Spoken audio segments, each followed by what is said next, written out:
नमस्कार, मेरा नाम दिनेश है और आज हम एक ऐसे विषय पे बात करने वाले हैं जो हर मनुष्य अपने जीवन में कभी ना कभी तो सोचता है।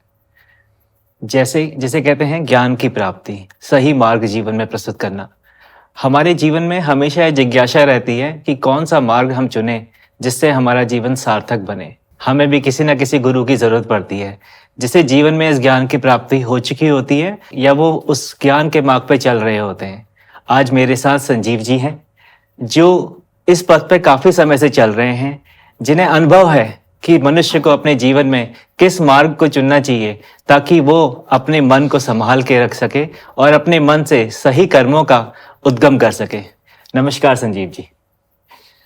संजीव जी, इससे पहले कि हम आगे बढ़ें, आप हमारे दर्शकों को ये बताना चाहेंगे कि आपको ये ज्ञान की प्राप्ति कैसे हुई? आप इस मार्ग पे कैसे चले? क्योंकि साधारण जीवन में ये सब कर पाना बहुत ही मुश्किल होता है। तो आप इस मार्ग पे कैसे बढ़े आगे? आपने अभी तक क्या-क्या प्राप्त किया है और आगे आपके क्या प्लान्स हैं? ज्ञान की प्राप्ति, ये प्रश्न ही अपने आप में उत्तर है। ज्ञान वास्तव में प्राप्त किया नहीं जाता। जब वो ज्ञान हमें आशीर्वाद स्वरूप प्राप्त होता है, जब हम परमात्मा से प्रेम करते हैं तो वो आशीर्वाद स्वरूप प्राप्त होता है ज्ञान। सही ज्ञान वही है जो परमात्मा कृपा से प्राप्त होता है। अगर कभी भी हम ज्ञान को पाने वाले बन जाते हैं, ज्ञान को अर्जित करने वाले बन जाते हैं, तो वो ज्ञान कभी भी उस स्थिति का ज्ञान नहीं हो सकता जो मन में प्रेम के साथ दूसरों के कल्याण की भावना को देने वाला हो। तो वास्तविक ज्ञान वो है जो परमात्मा के प्रति प्रेम के भाव के बाद प्रदीप्त होता है, और ज्ञान वो है जो स्वयं प्रकट होता है।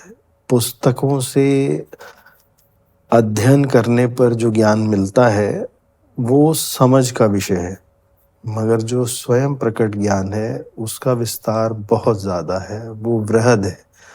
वो उतना वृहद है जितनी परमात्मा की सृष्टि है, क्योंकि परमात्मा की सृष्टि, परमात्मा ही वो ज्ञान देने वाले हैं, तो वो सब कुछ दे देते हैं। तो हमारा मार्ग होना चाहिए वास्तव में कि हम परमात्मा के उस प्रेम को सबसे पहले स्वीकार करें, तब जीवन में आगे बढ़कर वहाँ पहुँचे जहाँ जाने के बाद हमारे मन में ज्ञान समझ के रूप वाला ज्ञान ना रहे। ज्ञान हमारे लिए वो हो जो हमें रस देने वाला हो। अगर ज्ञान उस प्रकार का है जिसमें वो रस, वो प्रेम प्रस्फुटित हो रहा है, तो तभी उसका अर्थ है, अन्यथा नहीं है। आप मुझसे बात कर रहे हैं, मैंने अपने जीवन में कभी भी किसी ग्रंथ का, किसी नॉवल का, किसी भी पुस्तक का अध्ययन नहीं किया है, मगर आज स्थिति कुछ इस प्रकार की है कि अगर आप किसी भी विषय में बात करते हैं तो उत्तर तो आता है। तो वो उत्तर कहाँ से आता है? वो कौन है जो वो उत्तर देने वाला है? तो इसका मतलब कहीं ना कहीं इंटरनल सोर्स तो काम करता ही है। उसी सोर्स को लगातार बढ़ाते जाना किस मार्ग से?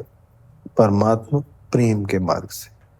वास्तव में यही जीवन है, जीवन की वो स्थिति जिसमें हम अपने कष्टों से भी दूर हो जाएं, किसी भी प्रकार की क्रोध की स्थिति से भी दूर हो जाएं, का नाम ही परमात्मा प्रेम है। मंदिर जाने पर, मस्जिद जाने पर, गुरुद्वारे जाने पर, जितने भी कथा, वार्ता, पूजा, जितनी भी पद्धतियां विश्व में हैं, अगर सबके मूल में एक ही बात निहित है कि वो मन की शांति के लिए है, और मन में शांति का ही आज अभाव हो रहा है। मन की शांति, ये एक आपने बहुत ही सही चीज़ बोली है। अब मेरा मानना है, मनुष्य बुद्धि से सारे लॉजिकल डिसीजंस लेता है। बुद्धि को पता होता है कि विवेक क्या है, बट मन नहीं मानता। इसका क्या कारण है? जबकि हमारी बुद्धि समझती है कि हमें विवेक से काम लेना चाहिए, पर हमारा मन विवेक से काम नहीं लेता है। और मन को कैसे हम अपने वश में करें ताकि हम सही चीज़ें कर सकें? सबसे आखिरी बात कि मन को हम कैसे अपने वश में करें। तो मन को कभी भी वश में नहीं करना चाहिए और ना हम कर सकते हैं। मन को उतना खुला छोड़ देना चाहिए कि वो जहाँ पर भी जा रहा है वो जाता रहे, मगर मन को देखने का अभ्यास पैदा करना चाहिए। जिस दिन हम मन को देखना शुरू कर देते हैं, मन व्यवस्थित होना शुरू हो जाता है। और ये प्रक्रिया कैसे होती है? इस प्रक्रिया को हम इस प्रकार से भी कर सकते हैं कि आप कभी भी नेत्र बंद करके बैठें तो विजुअलाइज करें अपने थॉट्स को। थॉट्स ही मन है ना, कि वो कहाँ भाग रहे हैं। जैसे ही आप विजुअलाइज करना शुरू करते हैं, देखना शुरू करते हैं, समझना शुरू करते हैं, तो स्थितियां बदलती हैं, फिर वो भाव ही बदल जाता है। ये एक ऐसा सब्जेक्ट है जैसे कोई चीज गोल गोल घूम के अपने अंदर आती है ना, तो इंट्रोवर्ट होना है वास्तव में परमात्मा को पाना। तो वही एकमात्र व्यवस्था है। विजुअलाइज करें हम अपने विचारों को कि वो कहाँ जा रहे हैं, कहाँ भाग रहा है मन, कहाँ पहुँच रहा है। सब चीज़ों को जब हम समझना शुरू करते हैं तभी वो भाव पैदा होता है जो हमें वहाँ ले आता है। और इन सब को करने के लिए कोई तो मार्गदर्शक चाहिए, बिकॉज हम हमारी बुद्धि हमें हमारी बुद्धि की अपनी एक लिमिटेशंस है, वो उससे बियॉन्ड हमें आगे लेके जाने नहीं देती। अगर मन को समझना है, भाव को समझना है, उसके तौर तरीके, उसको समझने के तरीके, उसको पहचानने के तरीके, इन सब चीज़ों के लिए कोई ना कोई गुरु की आवश्यकता तो पड़ती होगी जीवन में, या कोई और स्रोत है जिसके थ्रू हम ये सब समझ सकें। देखिए, प्रथम तो गुरु की आवश्यकता है ही, और गुरु किसी साधु वेश में हो वो ज़रूरी भी नहीं है। गुरु मित्र भी हो सकता है, गुरु पति पत्नी भी हो सकते हैं। हाँ, बिकॉज हमें तो लगता है गुरु साधु वेश में ही होते हैं। तो गुरु तो किसी भी स्वरूप में हो सकता है। गुरु वो है जिसके अंदर गुरुत्वाकर्षण है, जो खींचता है। सुंदर। और गुरु एक व्यक्ति नहीं हो सकता। गुरु यानी वो विचारधारा है जो आकर्षित करती है। शरीर की नश्वरता तो बनी हुई है, वो तो जाना ही है, मगर जो विचार कभी स्वामी विवेकानंद ने दिए या जो भी हमारे पूर्व में इस प्रकार के प्रभावी व्यक्तित्व रहे हैं, तो वो विचार आज भी कायम है, वो शरीर तो नहीं है। तो वास्तव में गुरु तो व्यक्तित्व है, वो व्यवहार है, वो विचार है। तो गुरु सही मायने में गुरु अगर हम विचार को माने तो वो सबके लिए उत्तम है। व्यक्ति को गुरु मानने पे दोष भी पैदा हो रहा है आज समाज में। कारण ये है कि गुरु भी कई उस मर्यादा का निर्वहन नहीं कर पाते, तो वो भी एक कमी पैदा हो जाती है। तो हर चीज़ के प्लस माइनस बहुत हैं और हर जगह पर बहुत व्यवस्थाएं काम कर रही हैं। किसी भी चीज़ को नेगेटिव भी देखा जा सकता है, पॉजिटिव भी देखा जा सकता है, मगर कुल मिला के जो सबसे महत्वपूर्ण विषय है वो ये है कि हमारी अपनी अंदर मन स्थिति क्या है। हम वही पाते हैं जो हम सोचते हैं। अगर हम नेगेटिव सोचते हैं तो नेगेटिव ही पाते हैं, पॉजिटिव सोचते हैं तो पॉजिटिव ही पाते हैं। प्रयास ये होना चाहिए कि सबसे पहले अपने लिए विचार करें। आपने अपने पूछने में एक शब्द ये भी कहे थे कि आप इस मार्ग पर कैसे क्या आए। ये अब आपको ऐसा लगा कि मैं ऐसा कह पाता हूँ, समझा पाता हूँ या बोल पाता हूँ, तो आपने कहा आप इस मार्ग पे कैसे आए। तो इस मार्ग पे आने का कुछ विशेष रहस्य नहीं है, मन की चाह है। हर सूरत में शांति चाहिए।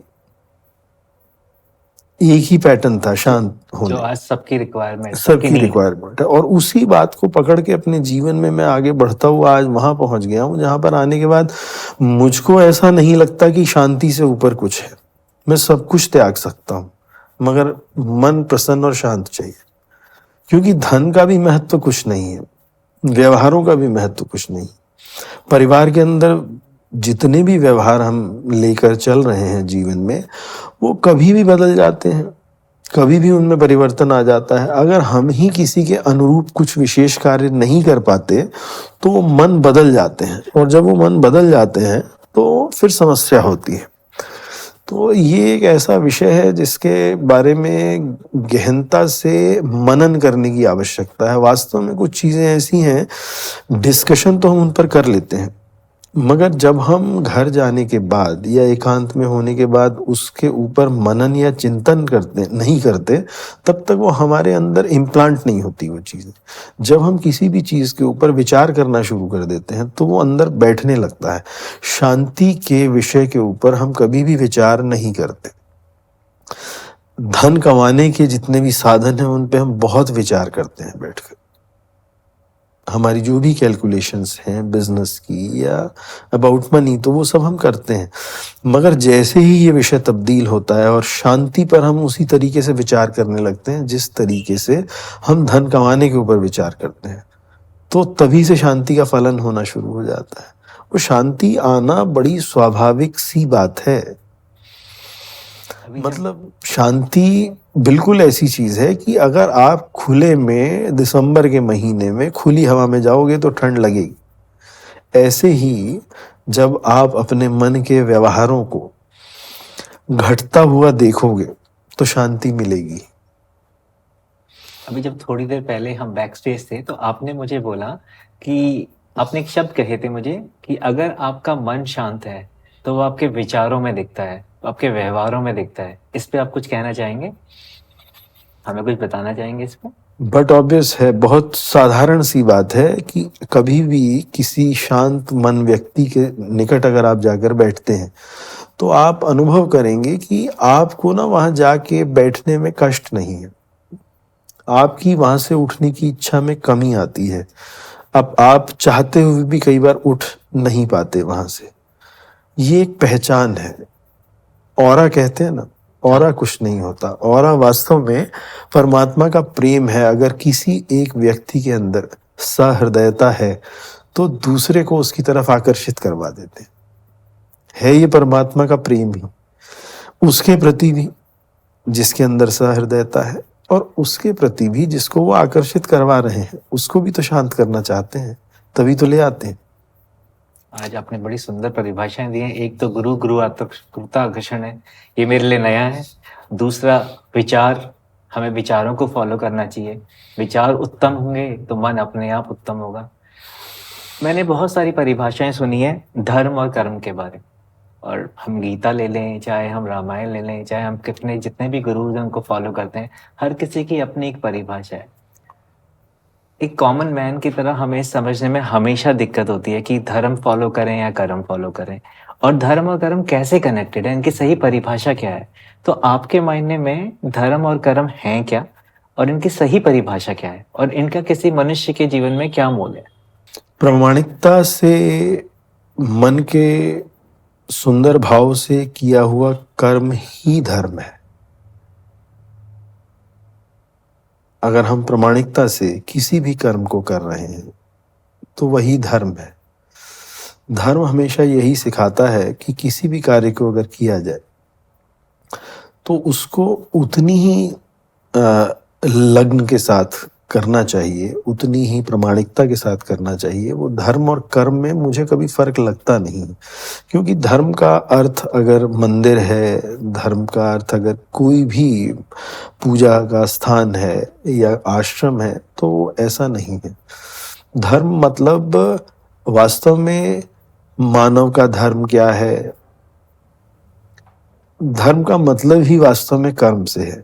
मानव का कर्म क्या होना चाहिए वही धर्म है। तो उत्तम स्थिति में किया जाने वाला कार्य धर्म में परिवर्तित हो जाता है, और अगर उसको करने में कहीं पर प्रामाणिकता की कमी है या जिस क्वालिटी के साथ वो होना चाहिए वैसे नहीं हो रहा है तो वो धर्म नहीं है। आप कुछ ऐसा कहना चाह रहे हैं कि जैसे सूरज का धर्म है हमें गर्मी देना, पानी का धर्म है प्यास बुझाना, चाहे वो किसी भी सिचुएशन में हो, किसी भी धर्म जाति के लोग हों, वो अपना धर्म वही करता है, उसके लिए वो किसी से भेदभाव नहीं करता। तो ये धर्म है आपके हिसाब से? ये तो एक सामान्य व्यवहार है जो परमात्मा ने हर प्रक्रिया में सुनिश्चित किए हैं, मगर जब मानव की बात आई तो मानव को वो बना दिया गया जहां फ्लेक्सिबिलिटी हो गई। पशु एक दायरे में आबद्ध होके चल रहा है, मानव को ही फ्लेक्सिबिलिटी मिली है। वहीं पर सोच विचार को बढ़ाकर दिया है परमात्मा ने कि तुम स्वयं कुछ करो। करो का अर्थ सोचो, विचारो, जो भी करो। हालांकि मैं स्वयं में ये अनुभव करता हूँ कि हाथ भी परमात्मा की इच्छा के बिना नहीं हिल सकता। बात तो बहुत दूर की बात है, और ये सत्य है।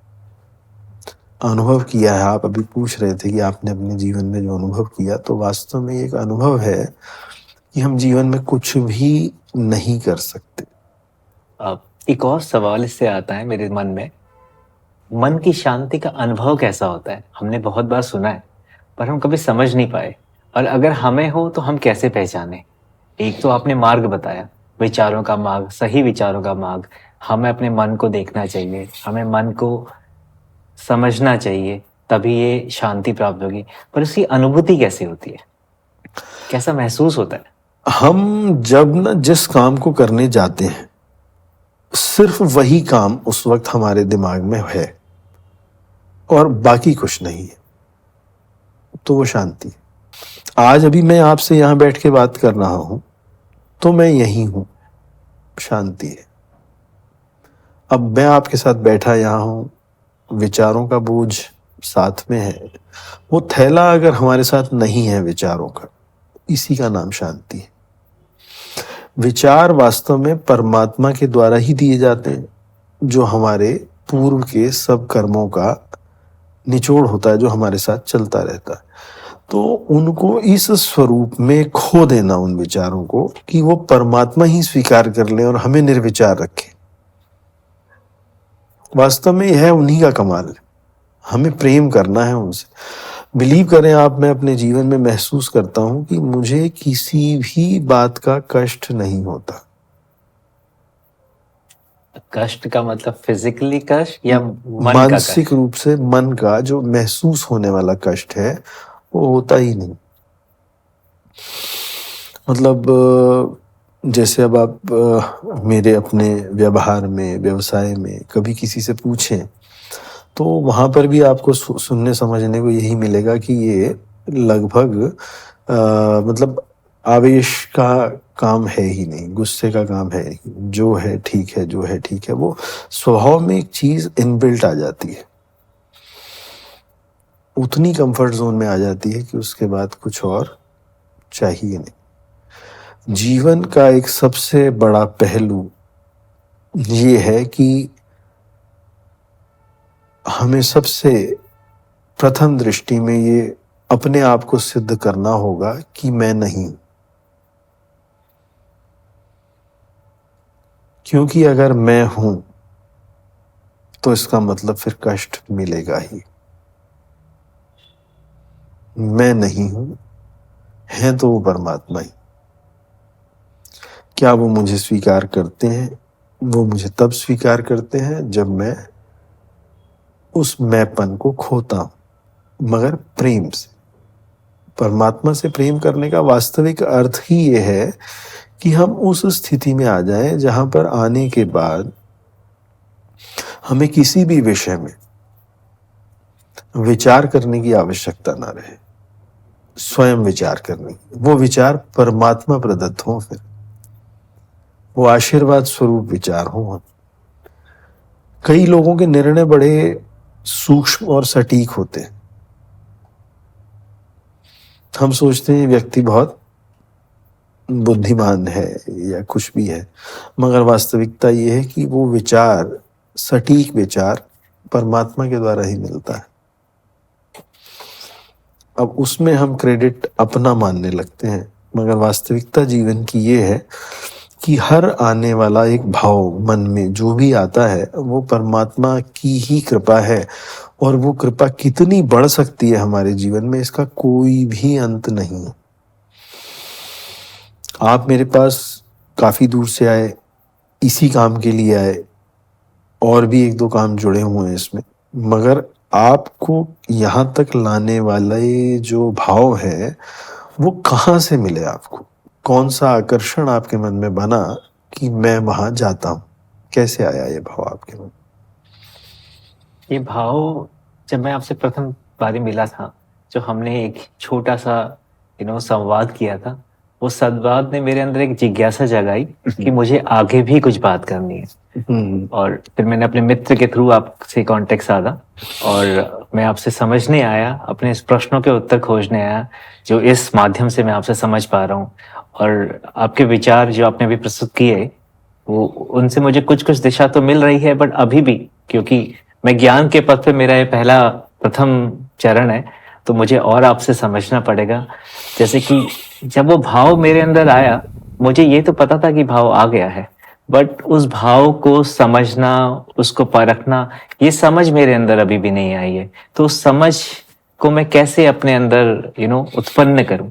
आपने बोला विचार को फॉलो करें। आप जो है ना अभी गलत ट्रैक पे बात कर रहे हैं कि उस भाव को मैं कैसे देखूं, उस समझ को मैं कैसे अपने अंदर डेवलप करूं। जो भी आपके मन में भाव बन रहा है, वास्तव में जीवन का जो सबसे उत्तम मार्ग है शांत भी होने का, परमात्मा प्रेम का भी, और अपने जीवन में खुशी से आगे बढ़ने का। परमात्मा का प्रेम कोई परेशानी वाला या कोई गंभीर विषय नहीं है। परमात्मा तो बाल स्वरूप है, मगर समझ वाले परमात्मा है, मुस्कुराहट है वहां पर।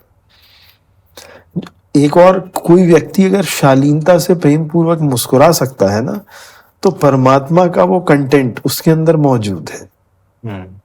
बच्चे के अंदर भी परमात्मा के दर्शन की बात की जाती है, कारण कि बच्चा विचारों से लदा हुआ नहीं होता, भोलेपन में होता है। उसके सामने जितना होता है वो उसी की बात कर रहा होता है। तो हमें एक तो करने वाला नहीं होना कि मैं समझ सकूं, मैं चाह सकूं। हमें इस दिशा में काम नहीं करना। हमें इस दिशा में काम करना है कि मैं हूं ही नहीं। देने वाले की जब इच्छा होगी वो दे देगा। मैं तो चल रहा हूं। घोलना है अपने आप को, मतलब जैसे परमात्मा के साथ तादात्म्य करने वाली बात है ये। उस प्रकार से मन का परमात्मा की उस व्यवस्था को स्वीकार कर लेना कि उसके बाद उससे अलग कुछ होता हुआ दिखाई ना दे। इसके बहुत सारे चरण हैं अगले, मगर फिलहाल सिर्फ इतना ही ये भाव अगर हमारे मन में परिपक्व हो जाता है तो हम जीवन में वहां आ जाते हैं जहां आने के बाद इतना तो सुनिश्चित हो जाता है कि इसके बाद रिवर्स गियर तो नहीं लगेगा। ताकि वो भाव आया, मुझे पता नहीं चला। आपने प्रश्न किया तो मुझे लगा कि मैंने पहचाना क्यों नहीं, तो इसलिए मैंने आपसे, मेरी जिज्ञासा हुई आपसे पूछने की कि वो भाव को पहचाने कैसे। ऐसे बस उस भाव को पहचानना, मतलब किस भाव के बारे में आप बात कर रहे हैं? जैसे वो भाव आया, मैंने उस पर एक्शन किया, मैं आपसे मिलने आ गया। उसको पहचाने कैसे का अर्थ बनता नहीं है। ये प्रश्न पूरा नहीं बन रहा है कि भावों को पहचानने की आवश्यकता नहीं है। वास्तव में भाव तो हमें बाहर आया है, उसको हम पहचान नहीं सकते। भाव आया और वो आपको यहाँ लेकर आ गया। कई बार ना बड़ा प्रबल भाव बनता है किसी भी चीज के लिए कि नहीं, ऐसा करना ही है। मैंने अपने जीवन में कुछ बातों को इस प्रकार से होते हुए देखा जहां पर मैं बहुत ही मतलब सख्त भाव से ये कह गया कि ऐसा ही होना है। मन को तो ऐसा अभ्यास नहीं था, मगर भाव ऐसा बना कि बहुत सख्त भाव से कह गया। सख्त माने जिसमें दृढ़ता है। दृढ़ता। तो कह गया तो वो कह तो दिया, मगर बाद में लगा कि ऐसा कहना तो नहीं चाहिए, क्योंकि मन ने जो पिछले 35-40 सालों में अभ्यास किया है वो तो यही किया है कि कुछ कहा नहीं कहा, हल्का कहा, ज्यादा कुछ कहना ही नहीं है, उस प्रकार का। मगर अभी वो स्थिति में फर्क है, तो बहुत दृढ़ता पूर्वक किसी भी बात को कह देता हूँ, और जो कह देता हूँ तो उसके ऊपर फिर खड़ा भी रहता हूँ। और परमात्मा की ऐसी कृपा है कि उसको होते हुए भी देखता हूँ कि वो हो रहा है। मतलब एक विश्वास जीवन का कि कोविड के दौरान मैंने मास्क का उपयोग नहीं किया। क्रिटिसाइज भी हुआ, लोगों ने उस चीज को क्रिटिसाइज भी किया, कई जगह पर एनॉयडनेस भी हुई इस चीज को लेकर, मगर आवश्यकता ही महसूस मन को ये नहीं हुई। वो दृढ़ता थी अंदर की, नहीं कुछ भी नहीं। मतलब आज वैक्सीन के आफ्टर इफेक्ट्स के ऊपर बहुत ज़्यादा, जो कोविड वैक्सीन थी कि उसके बाद ऐसा हुआ, उसके बाद ऐसा हुआ, आपने सुना ही होगा बहुत कुछ। हमने वैक्सीनेशन भी नहीं करवाया, हमारी पूरी फैमिली में किसी को वैक्सीन नहीं लगी। 85 प्लस हमारे फादर हैं, तो मतलब उन्होंने तो डिसीजन क्या लेना था, मैंने ही लेना था, तो नहीं मतलब लगी। तो वैक्सीन भी नहीं, ये भी नहीं, तो इसका मतलब कोई ना कोई ऐसी शक्ति जो सबको चला रही है। बहुत लोग ऐसे होंगे जिन्होंने वैक्सीन नहीं लगवाई होगी। तो कहीं ना कहीं पूरे सिस्टम के अंदर, नेचर में ये व्यवस्था है कि मनोभाव अगर सशक्त होता है परमात्मा प्रेम से, तो फिर व्यक्ति इन सब चीजों से दूर हट जाता है। मैंने ये जो पिछला एक वर्ष, ये दिसंबर कंप्लीट होने जा रहा है, इसमें 4 कॉम्बी फ्लैम खाई, जो एक आज सुबह खाई है और 2 पहले खाई है, मतलब अभी 2 दिन। उसके अलावा कोई मेडिसिन नहीं है।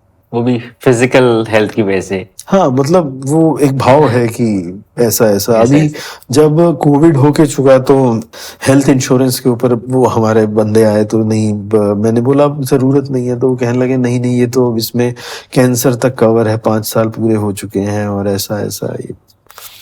तो मैंने बात सुनी जरूर, बट उसके बाद मन ने स्वीकार नहीं किया कि नहीं, अब तो इंश्योरेंस की भी आवश्यकता नहीं। वास्तव में परमात्मा का एश्योरेंस और इंश्योरेंस दोनों में से क्या महत्वपूर्ण है, आप भी समझ सकते हैं। बिल्कुल। तो हमारे मन की ऐसी स्थिति भी हो सकती है कि परमात्मा का स्पष्ट एश्योरेंस हमें मिले, और वो एश्योरेंस जब हमें मिल जाता है तो उसके बाद जीवन में कुछ भी नहीं चाहिए होता। जीवन में अगर कुछ भी चाहिए तो वो एक प्रेम का भाव है परमात्मा का, कि उसके बाद कुछ आवश्यकता ही नहीं। अब मेरे मन में एक और प्रश्न है जो मनुष्य को हमेशा विचलित करता है। वो है मनुष्य का मनी से रिलेटेड। हर हर मनुष्य के लिए मनी उसकी ज़रूरत है, बट बहुत समय हमने ऐसा देखा है कि वो मनी हमें विचलित कर देता है हमारे सही मार्ग पे चलने में। क्योंकि जैसा मैंने आपको बोला, हमारी बुद्धि बहुत लॉजिकल होती है, वो मैथ्स भी करती है, साइंस भी करती है, पर मन हमारा लॉजिकल नहीं होता। शायद यही कारण है जो आप अभी बता रहे थे, वो परमात्मा से कनेक्टेड है, तो इसलिए वो परमात्मा को फॉलो करता है। सो कितना ज़रूरी है मनुष्य के जीवन में पैसे का इम्पोर्टेंस, और क्योंकि किसी भी स्रोत पे जाने के लिए पैसा ज़रूरी एक साधन है। उस साधन के बगैर हम बहुत सारी चीज़ें नहीं कर सकते, पर कितना उसे फॉलो करना चाहिए और कहाँ पर हमें एक फुल स्टॉप लगाना चाहिए, आपके अनुसार क्या सही है इसमें? फुल स्टॉप तो कभी लगाना ही नहीं चाहिए, आने देना चाहिए। मगर वो आ किसके पास रहा है? ना आपके पास आ रहा है, ना मेरे पास आ रहा है। जितना भी वो आ रहा है वो माध्यम है। आज जो आपके पास इकट्ठा होगा वो कल को किसी के पास जाने ही वाला है। जो अगर मेरे पास भी इकट्ठा है तो वो आगे जाने वाला है। जिस दिन हम धन को कमाने वाले ना बनकर उसको आता हुआ देखने वाले बन जाते हैं, तो वो बिल्कुल आता है, बढ़ता है और आगे बढ़ता है और आगे बढ़ता है और चलता चला जाता है। जो धन का संग्रह मन में होता है वो खतरनाक है। अगर प्रॉपर्टीज में संग्रह हो गया वो खतरनाक नहीं है, मगर मन में अगर धन का संग्रह हो गया तो वो बहुत खतरनाक। सुंदर। और इसको अगर हम ऐसे भी बोलें कि अगर मन में गलत विचारों का संग्रह हो गया तो वो भी खतरनाक है। वो तो हर स्थिति में है ही, मतलब वो तो सबसे ज्यादा, वो गलत विचार वास्तव में जैसे धन का मन में संग्रह हो जाना, तो वो गलत विचार ही है, गलत विचारों का ही संग्रह है। वास्तव में गलत विचार कुछ भी नहीं होते दिनेश जी। विचार का जो एक रूपरेखा तय होती है ना, वो उस समय के हिसाब से तय होती है। एक समय पर धन की आवश्यकता बहुत ज्यादा होती ही नहीं थी, करेक्ट। और धन को खर्च करने के साधन भी नहीं थे। कोविड के दौरान आपने महसूस किया कि खर्चे कितने कम हो गए, कुछ था ही नहीं खर्ची। और भोजन के लिए आज भी अगर हम खर्च की बात करें तो वो बहुत कम है। बहुत कम। तो इसका मतलब धन जो खर्च किया जाता है वो या तो दिखावे के लिए खर्च किया जाता है, अपनी पोजीशन को दिखाने के लिए खर्च किया जाता है, या अपने एंजॉयमेंट के लिए खर्च किया जाता है, जो हर सूरत में भोजन की कीमत से बहुत ज्यादा है। सही। और मूलभूत आवश्यकता भोजन, बाकी तो कुछ है नहीं। तो ये सब चीजें हैं। मगर धन के बारे में आप कह रहे थे, तो धन के लिए मैं एक बात जरूर कहना चाहूंगा कि धन वास्तव में जीवन का वो कंपोनेंट है कि उसके बिना जीवन है भी नहीं। कोई ये कहे कि आज धन की आवश्यकता नहीं है, ऐसा ऐसा कुछ नहीं। धन तो चाहिए ही, मगर धन का स्वरूप क्या है, किस स्वरूप में धन चाहिए। धन वास्तव में उस स्वरूप में चाहिए जो हमें शांति देने वाला हो। उस स्वरूप का धन नहीं चाहिए। मतलब हम किसी से 10,000 रुपए छीन के ले आते हैं और हम 10,000 रुपए प्रेम पूर्वक कमाते हैं, तो बट ऑब्वियस है वो कमाए हुए प्रेम पूर्वक 10,000 में शांति मिलेगी, छीन के लाए हुए में तो कुछ होने जाने वाला नहीं। माध्यम। तो धन अर्जित जिस भी प्रकार से होता है वो माध्यम शांति देने वाला होना चाहिए। आज हम लोग यहाँ बैठकर बात कर रहे हैं, ये प्रथम वार्ता है। मैंने इसमें इंग्लिश का भी उपयोग नहीं किया, आपने भी नहीं किया। मैंने किया क्योंकि मेरी इतनी शुद्ध हिंदी नहीं है। हाँ, आपके तो पास है, तो मतलब शब्द उतने मतलब हम इस्तेमाल प्रभावी नहीं कर पा रहे हैं। बट आज आपको एक चीज जरूर कहना चाहूंगा कि जो भी अगला सेशन अभी हम यहाँ बैठेंगे उसमें मैं आपको अपने अगले रूप में नजर आऊंगा, बिल्कुल अगले रूप में नजर आऊंगा, और आपको बहुत मजा आएगा ना। मैं कभी भी ना सामने वाले को भारी करके सुनाना नहीं चाहता कुछ। मैं हमेशा ये चाहता हूं कि उस हल्केपन से हम सुन सकें, उस भाव को हम ले सकें जो वास्तव में जीवन है। और जीवन है प्रसन्नता। और अगर प्रसन्नता नहीं है मन, तो फिर जीवन नहीं है। और ऐसे मन की प्रसन्नता भी नहीं चाहिए जो होठों तक नहीं आती, कि मन प्रसन्न है और होठों पे नहीं आ रही है, वो भी अधूरापन है। जीवन है ही वो जहां पर हम जिए और औरों को भी जिया ले साथ में। हम किसी प्रोफेशन से रिलेटेड भी बातचीत कर रहे हैं अभी। हम किसी प्रोफेशन की वजह से ही मिले थे। मेरे मन में एक भाव हमेशा ये रहता है कि मुझे ऐसा अमीर नहीं बनना है कि मैं अमीर बन जाऊं और मेरे साथ वाले जो हैं वो वैसे ही रहे। नहीं नहीं, मैं अगर अमीर बन रहा हूं तो मेरे साथ वाले भी सब मेरे साथ ही चल रहे हैं, सबने आगे बढ़ना है। तो ये तो एक सिस्टम है। जब भी हम आगे बढ़ने की बात करते हैं तो पूरा सिस्टम लेके चलते हैं हम आगे। हम ऐसा कभी भी नहीं सोच सकते कि मैं आगे चला जाऊं और बाकी सबको पीछे छोड़ दूं, तो फिर तो मैं खाई में ही गिर सकता हूं अगर मैंने पीछे सबको छोड़ा। वास्तव में जीवन वो है जब हम सबको साथ लेके आगे बढ़ते हैं। आज वास्तव में सहृदय उन मित्रों का जीवन में बहुत बड़ा योगदान है जो आपके स्वरूप में, आपके स्वरूप में, आपके स्वरूप में हमारे साथ हैं। हम आपस में बैठकर पहले तो धन कमाने पे चर्चा करते हैं, उसके बाद हम और बैठते हैं साथ में तो एक दूसरे को समझने लगते हैं। समझते हैं तो फिर हम इस बारे में भी चर्चा करते हैं कि हम सोसाइटी में कुछ गलत चीज़ों के, गलत भावों को आने से क्या रोक सकते हैं। इसमें एक एजुकेशन पार्ट है। मेरे मन में वैसे ही कई बार विचार आता है कि आज इतिहास पढ़ाया जाता है स्कूलों और शुरू से पढ़ाया जा रहा है। आपने भी पढ़ा और मैंने भी पढ़ा। बड़ा दुखी होता था मन कि 1857, 1840 गणित याद रहता नहीं, वो तारीखें याद करना। और वो जब पूरा हुआ तो एग्जाम दे के आने के बाद तो कभी कुछ याद रहा नहीं। तो क्या अच्छा ना हो कि उसको कुछ कम कर दिया जाए और उसकी जगह आज की हमारी ईटिंग हैबिट्स क्या होनी चाहिए, एक ये सब्जेक्ट आ जाए। हमारा भोजन कैसा होना चाहिए, ये एक सब्जेक्ट आ जाए स्कूल में। अगर ये सब्जेक्ट स्कूल में आ गया तो आप मुझे बताओ कि क्या होगा। मतलब वो बच्चा जब वो उस सब्जेक्ट को स्टडी करेगा कि मतलब 2 मिनट में जो बनता है, वो परेशान तो करता है पेट में जाके। तो ये भाव अगर मन में बच्चों के बनने लगा तो बातें बदल जाएंगी ना। मतलब सही। ये बर्गर या बंद टाइप की बेक्ड चीजें, मतलब आई am not talking about burger, baked चीजें जो भी हैं, जब हम चपाती खाते हैं तो वो पेट में जाकर फूलती है। आप अगर 3 चपाती 4 खाएंगे ना, तो खाने के बाद वो बाद में फूलती है पेट में जाके, फिर भारीपन महसूस होता है।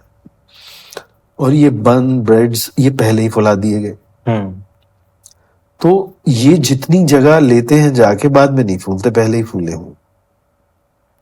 तो इनका वास्तविक उपयोग क्या था इन चीजों का? इन चीजों का वास्तविक उपयोग ये था कि इमरजेंसी में अगर हमें कहीं पर कैरी करना पड़ता है और कुछ खाना पड़ता है तो हम इन चीजों का उपयोग कर लें। मगर हमने अपनी लाइफ ही इमरजेंसी बना ली कि हम मतलब सातों दिन ही उसमें चले गए। तो इस भाव में अगर हम चले गए तो उसके पीछे हमारी बहुत ज्यादा व्यस्तता थी बाहर के कामों को लेकर, और जीवन में सबसे जरूरी है भोजन, या भोजन। उसको हमने सबसे किनारे कर दिया। तो मैंने शुरू कहाँ से की थी बात, कि सबसे पहली आवश्यकता आज मुझे ऐसा लगता है कि जब धर्म बहुत पीछे है, अभी धर्म की बात की आवश्यकता नहीं है, सच बताऊं तो अभी शांति की भी आवश्यकता नहीं है। अभी तो आवश्यकता है हमारे समाज में कि हम सही तरीके से रहना तो सीखें। सो आप कह रहे हैं कि जो अंदर जाएगा विचार उससे प्रभावित हो गए।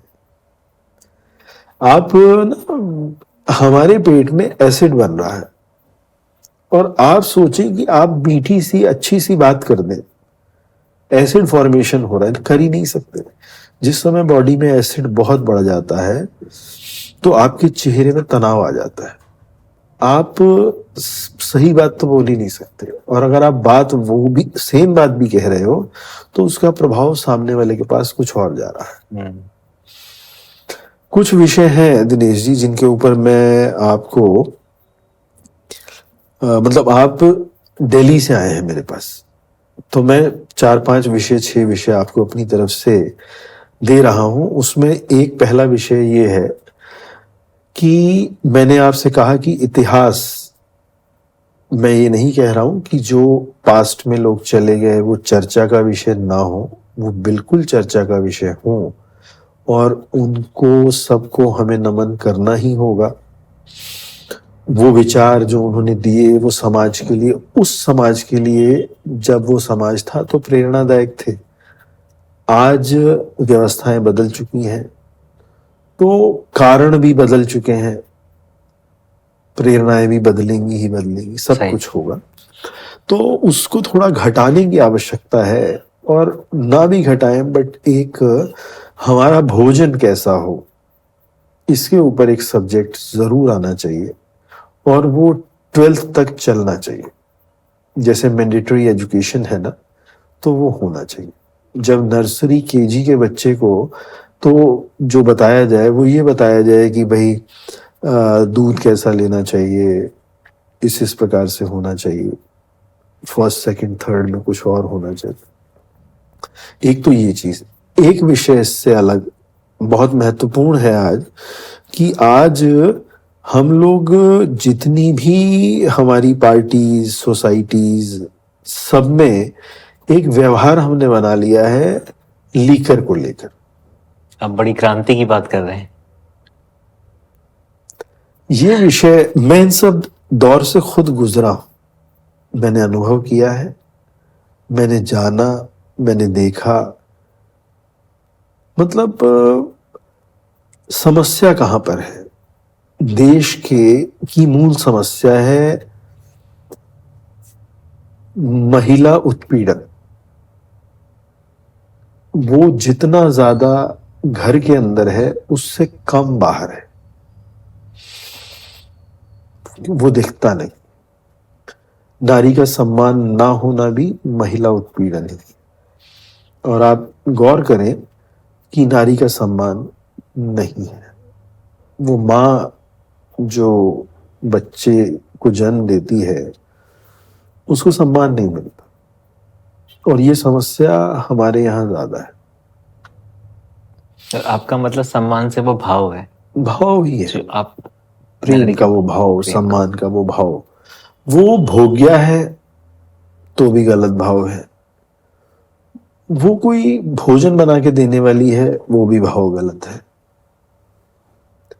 बहुत सारी चीजें हैं साथ में जुड़ती हैं। हालांकि आज ऐसा नहीं रहा, अब मतलब पैरेलली वर्किंग हो गई है, सब सारा कुछ है, मगर ऐसा होने पर भी जो दृष्टि है ना हमारे यहाँ पुरुष समाज की, वो थोड़ा सा अलग तो है ही, इससे हम बच नहीं सकते। क्या आपको भी ऐसा लगता है कि रूरल्स में ये अलग है और अर्बन में अलग है, शहरी क्षेत्रों में अलग है और ग्रामीण क्षेत्रों में अलग है? जहाँ पर वर्किंग हो जाती है वुमेन्स, वहां पर उसका प्रभाव अलग तरह से दिखाई देता है, वहां पर शोषण के प्रकार अलग है। शोषण फिर भी है, शोषण है, प्रकार अलग है। शोषण है की बात अगर आप करें तो कभी आप फिल्म स्टार्स के मुंह से भी कुछ ऐसी बातें सुन लेते हैं, तो वो तो बड़ा अलीट समाज हमको लगता है देखने में। तो मैं जिस विषय पे मुख्यतः बात कर रहा था, मैं लीकर की बात आपसे कर रहा था। कहीं ना कहीं ये वो विषय है जिसके ऊपर विचार होना चाहिए। आज हम उत्तराखंड में बैठे हैं और उत्तराखंड में जिस स्थान पर हम बैठे हैं इसका नाम है योग नगरी ऋषिकेश, और चारों धाम की जो ऊपर यात्रा है वो पहाड़ यहीं से शुरू होता है, यहां तक तो प्लेन है। हमने यहाँ पर जैसे हम आ रहे हैं ना उधर से हरिद्वार से नटराज चौक है कि यहाँ पर, इंद्रमणि बडोनी हो गया नाम, बट पहले नटराज चौक ही कहते थे, अब शायद इंद्रमणि बडोनी चौक है। तो मतलब एक भाव के साथ टूरिस्ट आता है, बद्रीनाथ केदारनाथ जाने की बड़ी सुंदर भावना के साथ आता है, और वो चौराहे के ऊपर वाइन एंड बियर की ना बॉटल्स के वो बने हुए हैं, मॉड्यूल टाइप होर्डिंग्स लगे हुए, होर्डिंग्स, बॉटल ही बनी हुई है। वो बॉटल जो है ऑन होती है, मतलब हम ऋषिकेश की बात कर रहे हैं, मतलब आई am not talking for other cities, but हम ऋषिकेश की बात कर रहे हैं। हमें इस बारे में विचार करना चाहिए कि कोई भी व्यवस्था और उसको देने वाले लोग किस विचारधारा को पोषित करने का प्रयास कर रहे हैं, और अगर इस विषय पर कोई चर्चा ही नहीं करेगा तो उसका अर्थ क्या है फिर? मतलब वो ना जो टूरिस्ट बाहर से आता है वो इम्पैक्ट गलत पड़ता है उसके ऊपर। एक खारा स्रोत पार्किंग है यहाँ पर, तो वहां पर भी इस शख्स ने आज से, जब भी वो खुला होगा, शायद 7 साल हो गए होंगे, मुझे ऐसे देखिए एग्जैक्टली याद नहीं है, बट मैं कार में ना उधर घूमने जाता था उस तरफ। मतलब मैं जब भी घर से मेरी प्रैक्टिस है, मैं हफ्ते में 5 दिन, यही मेरे जीवन का वो है एंजॉयमेंट, फन।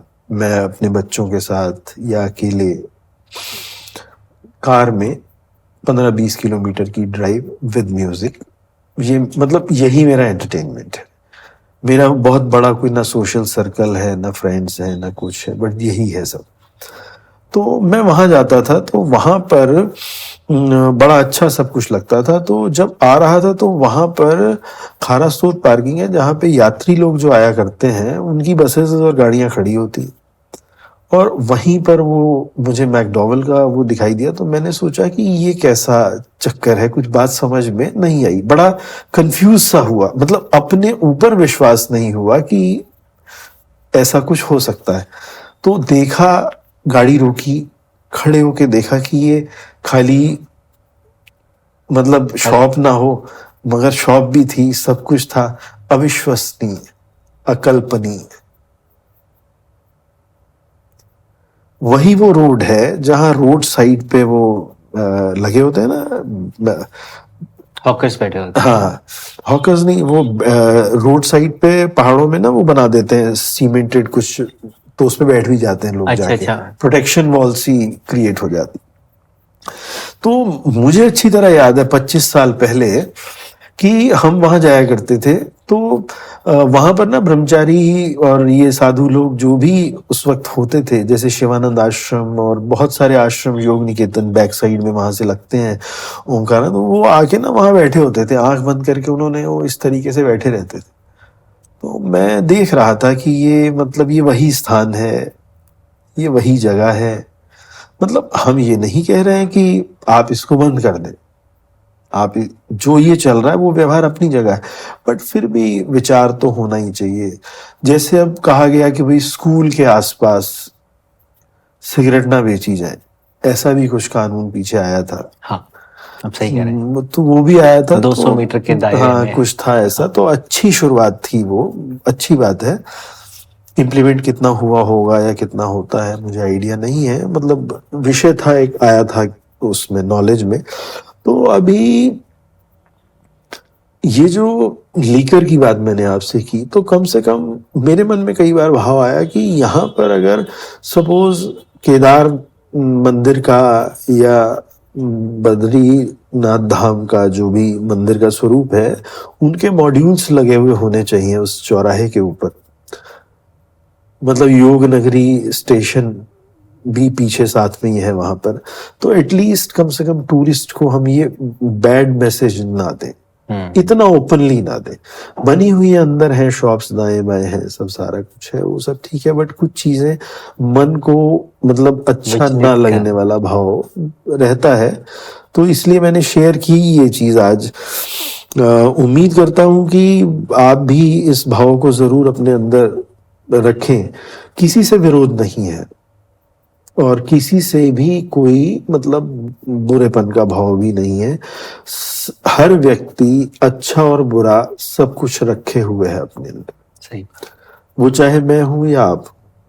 मगर जब हम सिर्फ अच्छे के ऊपर चर्चा करेंगे, अपने नहीं दूसरे की, और अपने अंदर क्या बुरा है उसकी चर्चा करेंगे, तो अच्छा ही अच्छा होने लगेगा। हम दूसरे के बुरे की चर्चा कर रहे हैं और अपने अच्छे की चर्चा कर रहे हैं, तो मामला खराब होता है। तो मैंने ये विषय लीकर वाला जो आपसे कहा ना, इस विषय में एक चीज अब समझ की बात है, जैसे क्या होना चाहिए।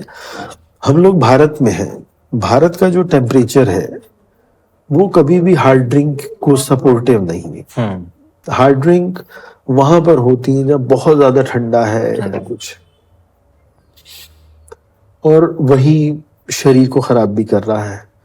मैंने जिक्र भी आपसे किया था एक बार, शायद बैठे हुए हम पीछे कहीं चर्चा कर रहे थे किसी काम के सिलसिले में, कि कैंसर के हॉस्पिटल्स बनने चाहिए, उसमें चैरिटी भी होनी चाहिए, बहुत जरूरी है, इसमें कोई दो राय नहीं है। मगर कैंसर ना हो इसके ऊपर भी वैचारिक हॉस्पिटल तो बनने ही चाहिए। सही, कि ये क्यों हो रहा है, कैंसर बढ़ा क्यों, आया क्यों, ये उस पर विचार होना चाहिए। हाँ, हमने इस पे बात करी। ये लीकर, ये गुटखा, हमारे आज हमारे समाज में ना जो बॉलीवुड स्टार्स हैं, गॉड एंड गॉडेस हो गए हैं, वो सारे देवी देवता हैं, माना जाता है ऐसा ना, इतनी फैन फॉलोइंग, इतना हल्ला उनके नाम पर और सब होता है। ये उनकी भी कलाकारी है जो ऐसा होता है, इसको नहीं डिनाई किया जा सकता। और एप्रिशिएट करता हूं मैं उस बात के लिए कि भगवान किसी को भी किसी भी स्वरूप में उतनी क्षमता, योग्यता प्रदान करते हैं कि वो उस माध्यम से ही बहुत कुछ धन के स्वरूप में भी अर्जित करते हैं और समाज में इतना प्रेम पाते हैं सब लोगों का। बहुत अच्छी बात है। मगर इतना धन और इतना प्रेम पाने के बाद धन के लिए, आप समझ गए होंगे, मतलब होर्डिंग्स में ऐसे विक्ट्री का साइन बना के, कभी 1, कभी 2, कभी 3, कभी 4 और फिर 1, किस लिए? हमने क्या खिलाया? गुटखा। हमने किसको प्रमोट किया? नहीं करना चाहिए। अगर समाज के बारे में वो लोग विचार ना करें तो शायद गलत होगा। सही। ये उनको भी पता है कि उन्हें धन की आवश्यकता तो नहीं है, इतनी आवश्यकता तो नहीं है कि उसके लिए औरों को बिगाड़ने वाला जो भी व्यवहार है उसको वो सपोर्ट करते हुए नजर आए। मतलब मैं किसी को फिर कह रहा हूं, I am not criticising anyone, I am just saying, मतलब with my folded hands I am regularly I will regularly say this thing in society without any fear कि ये गलत है तो गलत है। आज हमारे समाज की एक बहुत बड़ी दिक्कत हो गई है कि गलत को गलत और सही को सही कहने की ताकत ही खत्म हो गई। मतलब हम पॉलिटिकली प्रोटेस्ट करने के लिए तो हर वक्त तैयार हैं, बट एथिकली प्रोटेस्ट करें ना हम चीजों का कि ऐसा होना चाहिए या नहीं होना चाहिए। हमारे पास कौन सा विचार है? जितना कुछ मैंने कहा भी अभी बाहर से, मतलब जैसे ये कहा, तो ये कहना पड़ा मुझे क्योंकि ये मेरी मजबूरी थी। मैं क्या कहूं ना, कहना पड़ेगा। आज हमारे पास लगभग हमारे साथ जुड़े हुए 35-40 लोग हैं, तो उसमें किसी ने 80,000 रुपए हारे, किसी ने 50,000 हारे। ये जो गेम होते हैं ना आजकल, जो ऑनलाइन गेम्स है, उनमें एक लड़का कहता है कि मैं आत्महत्या कर लूंगा और मेरे को इतने पैसे जरूरी चाहिए, तो मैंने उसकी मदद करवाई कि इसको इससे निकालो। फिर दूसरा आ गया, फिर तीसरा आ गया, और इस प्रकार ये बढ़ रहे हैं। और इन गेम्स का ऐड कौन कर रहे हैं? वही गॉड, वही गॉडेस। आई थिंक आपकी मॉरल रिस्पॉन्सिबिलिटी भी है जब आप एक लेवल पे पहुंच जाते हैं। मतलब मॉरल रिस्पॉन्सिबिलिटी भी है, इट्स मैंडेटरी, फाइन होना चाहिए इस बात के ऊपर। जो लोग दिल से इस भावना को रखें वो तो बहुत अच्छी बात है, मगर जो लोग दिल से इस भावना को नहीं रख पा रहे या उनके पास ही अगर वो समझ नहीं है तो उनको फोर्सफुली रोका जाना चाहिए। अगर लोग मुझे अपना आइडियल मानने लगे और मैं कुछ गलत कहने लग जाऊं तो मुझे रोका जाना चाहिए। आज बहुत बड़ी समस्या है जी, गलत की एक्सेप्टेंस बहुत बढ़ गई है, तो अच्छा नहीं है कहीं से कहीं तक। बहुत सारी बातें समझने की हैं, मतलब चीजें टेस्टेड हैं कि ये गलत है तो नहीं होना चाहिए। हमें अपने मनोभावों को बदलना होगा, हमें रियल मैच्योरिटी की तरफ जाना होगा। और हम ये अपेक्षा हर वक्त मतलब जो गद्दी पे बैठे हुए लोग हैं उनसे करते रहें तो वो अच्छा नहीं है। एक पॉलिटिशियन से हम हर चीज की अपेक्षा करें वो अच्छा नहीं है। ये जागरूकता आम मनुष्य के अंदर होनी चाहिए, इसके ऊपर हमें काम करना चाहिए। मतलब हम कभी किसी को दोषी बना दें, किसी पॉलिटिशियन को, किसी सरकार को, किसी सिस्टम को, तो वो सिस्टम है तो हमारा ही, हम ही ने बनाया है, वो सिस्टम कहीं और से तो नहीं आया। अगर हमें लगता है कि ये पॉलिटिशियन ही गलत है तो चुन के भेजने वाले तो हम ही हैं। सही। तो हमें इन बातों पर विचार करना होगा। मतलब इंटेलेक्चुअलिटी के मायने बदल चुके हैं, वो रहा नहीं कुछ भी ना, चीजें बहुत अलग हो गई हैं। तो वास्तव में सही मायने में विचार करने वाला व्यक्ति वो है जो सही दिशा में विचारवान हो। सिर्फ विचार करने वाला व्यक्ति अच्छा नहीं, सही दिशा में विचार करने वाला व्यक्ति अच्छा है। मैं रिपीट कर रहा हूं, मैंने एक तो इतिहास की जगह नहीं, इतिहास के साथ फूडिंग के ऊपर सब्जेक्ट आना चाहिए जो रेगुलर चले। आज नॉलेज अबाउट सेक्स के ऊपर तो विचार रखने की बात की जा रही है कि एक अध्याय जोड़ दिया जाए। आ रहा है ना ये मैटर, कई बार से चल रहा है, जो फेसबुक में बट रहा है इस वक्त। वो नॉलेज फेसबुक में बट रही है, वो नॉलेज इंस्टाग्राम पे बट रही। मैं नहीं जानता हूं बट मैंने फेसबुक पे देखा था, सब कुछ बट रहा है वहां पर। उसका तो हम बात कर रहे हैं कि वो एजुकेशन में उस सब्जेक्ट को लाया जाए, मगर जो हमारी मूलभूत आवश्यकता भोजन है उसको सब्जेक्ट की तरह लेकर आया जाए कि what is right and what is wrong. वो अभी बड़े छोटे से टॉपिक में है, पर वो सब्जेक्ट के रूप में आनी चाहिए। सब्जेक्ट के रूप में आना चाहिए। उसमें ये भी डिपेंड करता है कि हम किस टेम्परेचर में रह रहे हैं, तो उस टेम्परेचर में क्या खाना चाहिए, कौन से महीनों में क्या खाना चाहिए, ताकि हमारा डाइजेशन सिस्टम बेटर रहे। तो वास्तव में मैं मतलब इस बात के लिए भी नहीं कहना चाहूंगा कि भाई जो गुरुकुल संस्कृति थी वही अच्छी थी, ऐसा कोई मेरा कंसर्न नहीं है। बट मैंने चीजों को उस स्वरूप में देखा है कि जिस क्षेत्र में जो अन्न पैदा होता है उस क्षेत्र में रहने वालों के लिए वही अन्न खाना उत्तम होता है, उत्तम होता है। और वहीं का जो पानी है वो उस क्षेत्र में रहने वालों के लिए उत्तम है। तो प्रकृति ने तो इतनी तक व्यवस्था दी है। अब आज पैकेज फूड की वजह से तो हम सब कुछ इधर उधर देख रहे हैं, तो ऐसा नहीं कि वो गलत है, वो अच्छा है और आगे जाना ही चाहिए उसमें, मगर एक भाव जरूर होना चाहिए, फिर भी समझ जरूर होनी चाहिए। सही। अब एलोपैथी में दही को कभी भी ऐसा नहीं मानते कि दही कब खानी चाहिए कब नहीं, बट कहा यह जाता है कि भाई दही जो है वो रात को नहीं लेना चाहिए, खाने से उसका नुकसान आयुर्वेदिक होता और है। होम्योपैथिक में कहते हैं, और बहुत सारी चीजें हैं।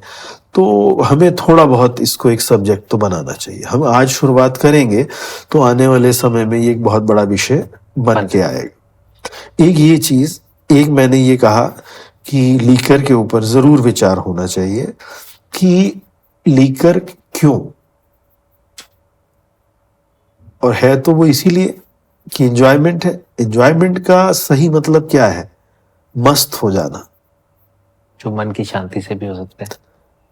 मस्त हो जाना, और मस्त होने के लिए पस्त होने की जरूरत नहीं है। हम ना बड़े छोटी जगह के रहने वाले लोग हैं। मैं ऋषिकेश से बिलोंग करता हूं, तो मुझे मतलब मजाक में कह भी देता था कि हम तो ग्रामीण लोग हैं। और ग्रामीण होने का मतलब वास्तव में ये है कि जहां पर मन की दौड़ कम है वही ग्राम है। सुंदर। जहां मन की दौड़ ज्यादा है तो वो शहर ही हो जाते हैं। मेट्रो यानी मन की दौड़ बड़ी है, समझ बहुत ज्यादा है, मगर किस विषय में? प्रॉपर्टी के रेट्स, फ्लैट इतने का, गाड़ी XYZ, तो वही सब है। वास्तव में जो अपने अंदर का प्रेम, अपने अंदर के रस की बात है, वो उत्तराखंड में बसा हुआ है। तो मैंने आपको एक तो हिस्ट्री की बात कही एज एन सब्जेक्ट कॉम्बिनेशन, थोड़ा कॉम्प्लीमेंट करके उसको बढ़ना चाहिए, इसका मतलब हिस्ट्री हटनी नहीं चाहिए। मैंने लीकर के ऊपर बात की।